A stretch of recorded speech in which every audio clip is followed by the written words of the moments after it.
That was one of Crawford's best performances of his life and one of Spence's worst performances of his life.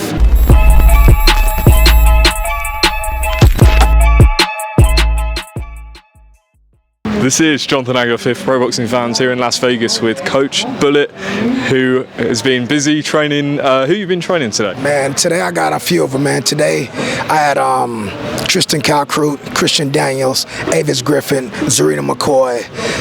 Man, the list don't stop. You know what I'm saying? Zoe Bustamante, my 13-year-old, she's gonna be the next female hot fighter in boxing. A couple of my green guys, a couple of new guys. I had a new guy today too. So, you know, it's what I do. I train every day, all day, 10, 12 hours a day in the gym.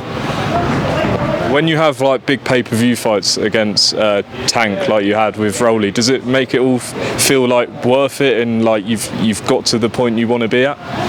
Oh no, especially now doing knowing the fact that I'm in the position I'm in, it really gives me more inspiration to train younger and newer fighters, because now I know that my theory and the way that I train my fighters, there's an end goal, and that's World Championship. Absolutely. Now, just talking about World Championships, Spence and Crawford.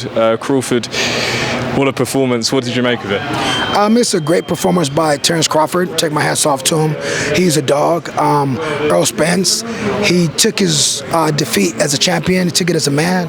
He didn't make any excuses. Us in the boxing world, we know definitely is a weight cut or weight drain situation. He did not look like his old self. I think that that was one of Crawford's best performances of his life and one of Spence's worst performances of his life. So in terms of sort of the snapping his punches, what was it? Is that happen when you don't have the weight? Yeah, once you don't rehydrate properly and your body just been drained so much or overworked, that's just what it is. Terence Crawford looked like 91 octane or jet fuel, and Errol Spence got 87. You know what I'm saying? Regular unleaded. It's just two different fighters, you know what I'm saying? And you can't ask the body to do so much through the mind. The mind will ask the body to do it, as you can see, he couldn't do it. In terms of Crawford, though, in terms of his performance, is that one of the most complete performances you've seen in a world title fight? Yeah, it's kind of like Hagler and Hearns. Hagler just came in with the speed, the power, and just like he just dominated Hearns. And his mindset was just a lot more hungrier. You know what I'm saying? So, like I said, my hats go off to Crawford. I bet on Spence. I thought Spence would get it for a decision because his punch volume and the way he is. And I said, if anything happened with Crawford, it had to be a stoppage. So it kind of went both ways, but I was betting on Spence. Yeah. Well, Spence says he's going to take the rematch probably. Hopefully he wants it at 54. What do you make of those Stephen A. Smiths suggesting that he should consider retirement after sort of the beating he took? Stephen A. Smith, much respect to him, but he's never been in a boxing ring. He's never cut weight and had to perform for a fight. So these guys are commentators. They're going to say what they say, what comes to the top of their heads. But as a fighter myself, I know what it is to cut weight and know how to come back and not be explosive. I know how to come into a sparring session and not be explosive. So on a big night like that, boxing is one sport where you cannot have a bad night. And unfortunately, the undisputed champion in 147 was depleted of energy and able to perform properly. You know what I'm saying? Like I said, Crawford had a perfect day. Final question, as I told you off camera, I saw Rolly Friday night. There's talk in the UK about a potential fight with Ahara Davis, although there's also Ryan Garcia, I think, has been mentioned for Rolly. What do you know of the latest, and have you seen much of Ahara Davis?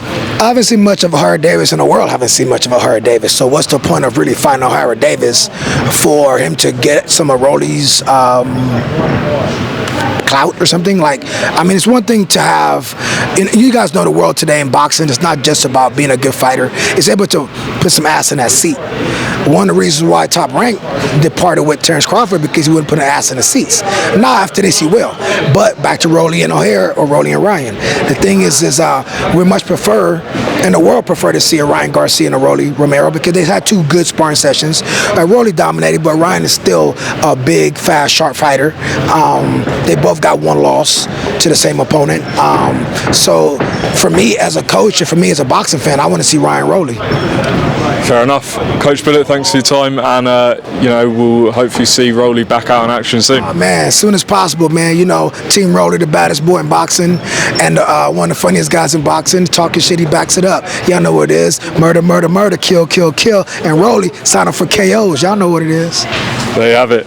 Bullitt, appreciate it. Thank you, baby.